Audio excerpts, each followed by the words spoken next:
welcome back to another episode of Just Say Something's weekly podcast. My name is Philip Clark, and I am the CEO here at Just Say Something.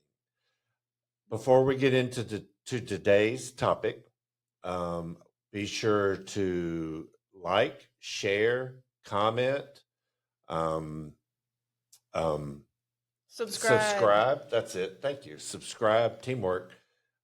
For to our podcast, remember they're found wherever you find your local podcast. So, thank you, Maureen. Mhm. So, today we have with us Maureen Gavin, and Maureen is our newest team member to join us. She's been with us since August of last year. And so Maureen has been going into the schools doing a lot of vaping and tobacco education and awareness in elementary, middle, and high schools. So we thought it would be a great time to bring Maureen back and let you, the listener, know what's going on in our schools in Greenville County.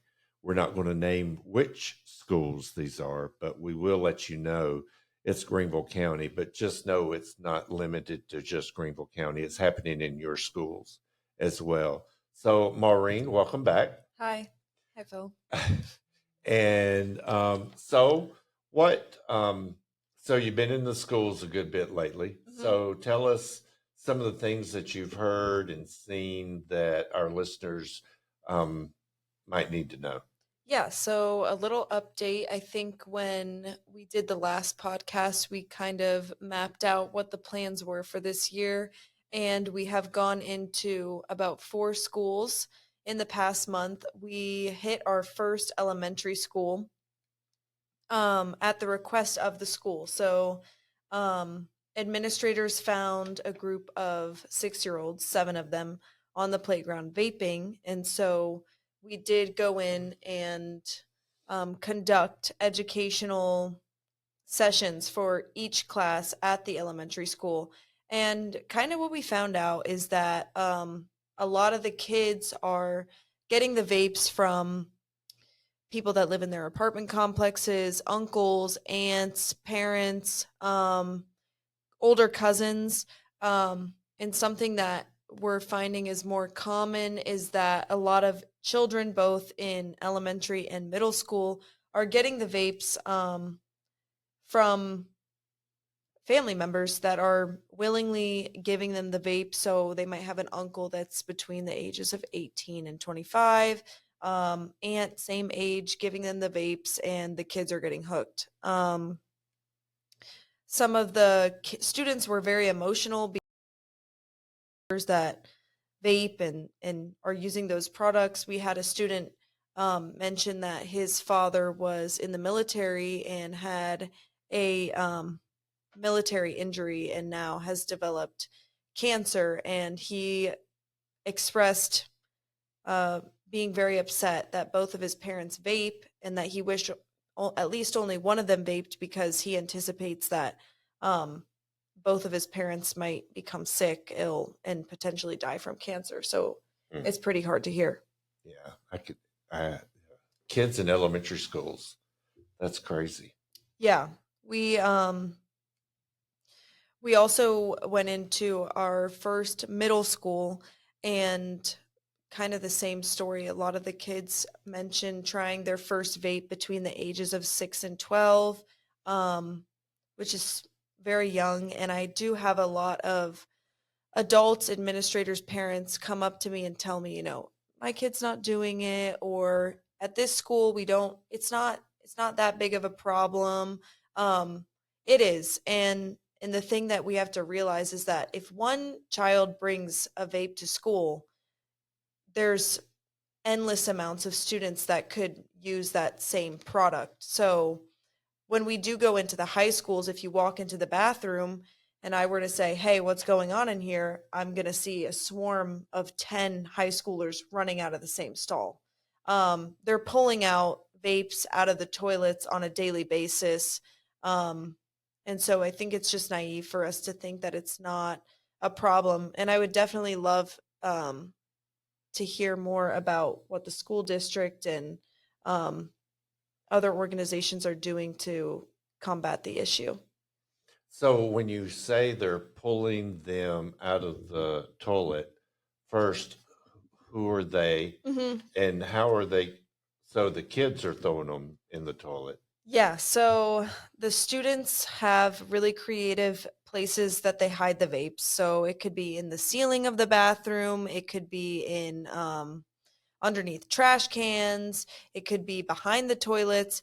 But yeah, the janitor at one of the high schools we go to told us that on a daily basis, he has to remove the toilet from the wall to take the vape out of the pipes from the toilet. And this is about a 30-minute procedure. So not only is, the vaping epidemic kind of harming our kids, I feel like it's causing issues for administrative staff and janitorial staff. So it definitely affects more than just that individual student. Um, I have so many questions rolling around in my head. I don't even know where to start. I could tell you also we had a student at an elementary school tell us that his mom hides the vapes in the house and the child finds the vapes. I I don't know if he's using them or not, but he also said that his dog will be running around the house with the vape in his mouth, chewing it up. Um, we hear a lot of crazy stories from the students. So, yeah. So I'm sure those of you that have heard our podcast about vaping before, the devices are biohazardous waste. So I can imagine that if a dog is chewing on them, that dog is going to get very, very, very sick, Hmm. if not die. Um, uh, so the vapes that the kids are using, they come in all shapes and sizes. Hmm. Tell our listeners a little bit about what they look like, but also how much nicotine is in them, um, Yeah. and how that's kind of how kids look at that. Yeah, so we don't have a lot of science about the long-term effects of vaping use, but what we do know is that nicotine addiction and tobacco and they have long-term effects. We have the science behind the cigarettes. So we know that they're going to be harmful, and we can tell based on the marketing strategies of the vape companies and the tobacco industry. They're trying to create a new generation of smokers because a lot of people over the past several decades have either quit smoking cigarettes or never picked up cigarettes. And so they've kind of developed a new product. And yeah, they kind of look like a toy, a game. A lot of them have screens on them. A lot of them look like school supplies. And of course, they're flavored like candy, like fruits.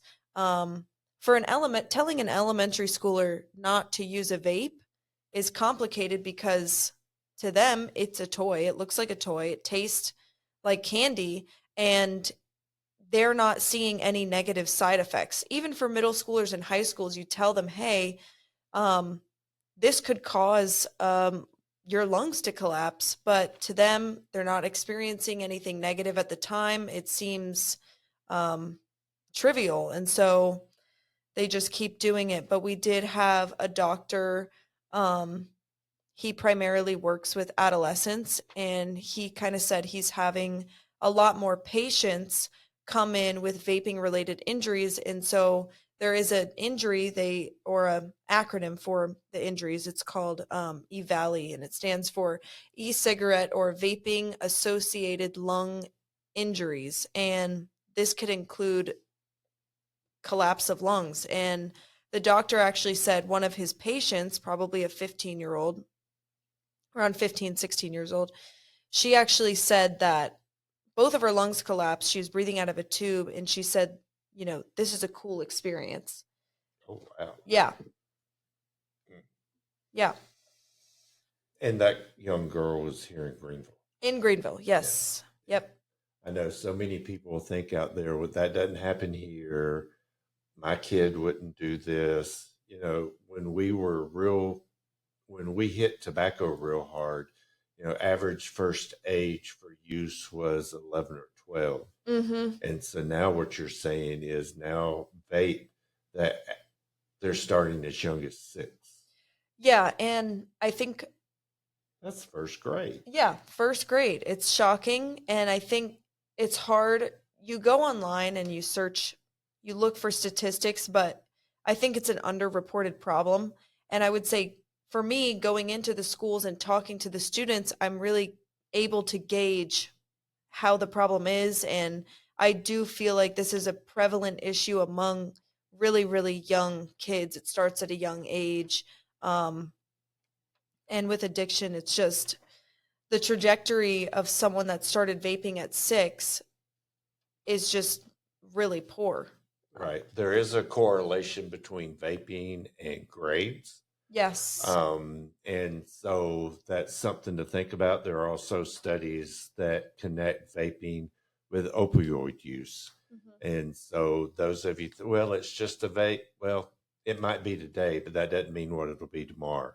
And so thank you for that. And we'll be sure to keep our listeners updated as Maureen and Stacy go into more and more schools in our community and have conversations with the kids.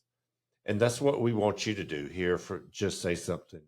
Moms, dad, caregivers, whether it's grandparents, uncles, aunts, neighbors, whoever. Sit down and have these conversations with these kids. And if you don't know how, we have free help that can help give you some tools and strategies to have some of those hard conversations that you're not really comfortable with having. All right. Well, Maureen, thank you. Yeah. And keep up the great work. Thank you. And again, this is Phil Clark with Just Say Something's podcast. And thank you for joining us today. And we will see you soon.